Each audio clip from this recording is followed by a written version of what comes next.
Sanibona, ngaphambi singene kwivideo namuhla, ngithi angithathe lethuba ngibonge i-support nothando enikhombise lona lingaphezu kokucabanga kwethu. Siyacela niqhubeke nisupporte njalo ngokubuka amavideo ethu, ungakhohlwa ukukhomenta, ushare, ulike. Siyafisa ukuzwa umbono wakho. Sicela ke singene kwivideo namuhla. Ngesonto sikhulume ngo-Advocate uBusisiwe Mkhwebane. Sadlala ne-voice note yalensizwa le eseyinhlelweni zokuthi ifuna ukumsoconga or ufuna ukumbulala. Iswele nje ithuba. Kodwa yona mayingasithola ithuba ingambulala. Ebikhuluma nangaye izisho ukuthi udlelwe ngisho imoto. Khombisa ukuthi khona izinto ezingahambi kahle. Kodwa okugqamile enkulumeni yabo ukuthi u-Advocate uBusisiwe Mkhwebane bekufuneka ariphothe kuyo le ndoda. Befuneka report kuyo. Angisazi noma iu-provincial secretary na waseMpumalanga kodwa ngapha kuyimbombela. So uphendulile ke u-Advocate Busisiwe Mkhwebane ngoba MK Party khona eMpumalanga iye yakhipha istatement mayelana nalolu daba. Lapho ebeyimeluleka khona ukuthi akahamba ayovula icase. Lolu daba udaba oluserious kakhulu, ikakhulukazi njengoba siphila kule South Africa, ama-political killings kuyinto eserious. Akufanelanga lolu daba alithathele phansi. Uphendulile ku-Advocate uBusisiwe Mkhwebane. Sizokhuluma ngalolu daba kodwa ngaphambi basingene kulelo daba. Bekunama-by-elections ey'ndaweni ezihlukahlukeneyo izolo ngoLwesithathu njengoba namhlanje kuLwesine. Bekunama-by-elections ey'ndaweni ezehlukahlukeneyo. Into engiyibonayo, ama-results engiwabonayo kuma-by-elections abuyisa ithemba kimi njengomuntu othanda iSouth Africa, othanda izwe lakhe, nofisela lezwe lelinqubekela phambili nempumelelo kukho konke elikwenzayo. Ama-results lawa angijabulisile hayi kancane. Sizobuka wona nje ukuthi ahambe kanjani. Emveni kwalapho bese sikhuluma ngokuthi utheni u-Advocate uBusisiwe Mkhwebane emveni kokuba kuvela i-voice note yale yansizwa kwaphuma nestatement ebesiphuma kumkhonto wesizwe party ngapha eMpumalanga. Ngiyacela ke uma ungaka-subscribe ku-channel, size lo mndeni ukhule, ulike, ucommente, ushare. Ngiyafisa ukuzwa ukuphala kwakho nombono wakho mayelana nodaba esixoxa ngalo la. Asidlulele phambili ke singene kulolu daba lona. Ama-results okuqala awalapha eWard 29 eDiepkloof Notgeseg eJohannesburg, Pennisville. Ama-results ame kanje: i-MK Party ithole 27%, African Movement Congress ithole 18%, ANC yathola 17%, kanti ngokwedlule yayithole 44%, EFF yathola 16%, ngokwedlule yayithole 17%, Action SA yathola 10%, ngokwedlule yayithole 15%, iPA yathola 6%, ngokwedlule yayithole 11%, iDA ithole 1%, kanti ngokwedlule yayithole 6%.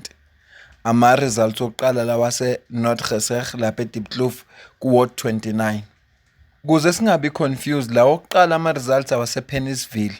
La ama-results wamanje kuseyiyo njalo Ward 29. Ama-results wamanje awase-Orlando East. I-EFF ke lapho iyona ewine leyo ward leyo ngo-33%, ngokudlule yayithole 15%. I-Action SA yathola 21%, nangokudlule yayithole 21%. I-ANC yathola 18%, kanti ngokudlule yayithole 49%. MK Party yathola 3%. iPA yathola 2%, ngokudlule yayithole 1%. iDA yathola 2%, kanti ngokudlule yayithole 4%. Lawa wase-Orlando East. Kuseseyeward eyi-1 eseJohannesburg eNotgeseg kodwa e-Orlando East. Ama-results wesithathu kulama by-elections la mabhala ukuthi Action SA shocked the ANC in rural northwest by-elections ku-Ward 7 eMagula Ramotshere Moila. Action SA ithole 33%, osekuyibeke kodwa ku-35%. I-ANC yathola 33%, ngokudlule yayithole 57%. I-IND Gwadi ithole 15%, angazi noma umuntu noma i-organization. EFF yathola 9%, ngokudlule yayithole 3%. iPA yathola 5%, MK yathola 2%, iLabour yathola 2%. Ama-polls ayithi 60%, ngokudlule ayithi 59%. then dababhala ukuthi F4SD joined Action SA in 2025. Yena uthole 35% ngo-2021. Base bathi Action SA won by 2 votes. Oshuthi le ward leli liwenwe yi-Action SA ngamavote amabili. Njoba ingakho bebhalelwe ya-35 on star. Kulama results abahlukanisanga ukuthi kuyiphi indawo specific ngoba zonke sibhala ukuthi iDiepkloof North Gesag kodwa ku-ward 29 iPA ithole 30% kanti ngokudlule ithole 13%, ANC yathola 23% ngokudlule ithole 39%, EFF yathola 16 ngokudlule ithole 12%, Action SA yathola 10% ngokudlule ithole 14%, MK yathola 4%, EDA yathola 4% ngokudlule yayithola 10%, iDudula yathola 3%, ACP na wonke ke lawa amanye ama-political parties.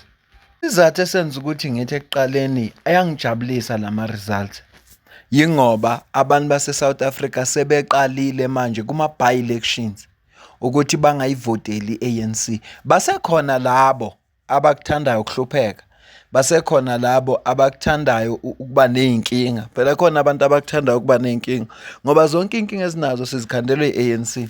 So bakhona laba aba-comfortable ukuthi bangabi namanzi, aba-comfortable ukungabi nagesi nokuthi imigwaqo ingalungiswa, aba-comfortable ukuba nama-potholes.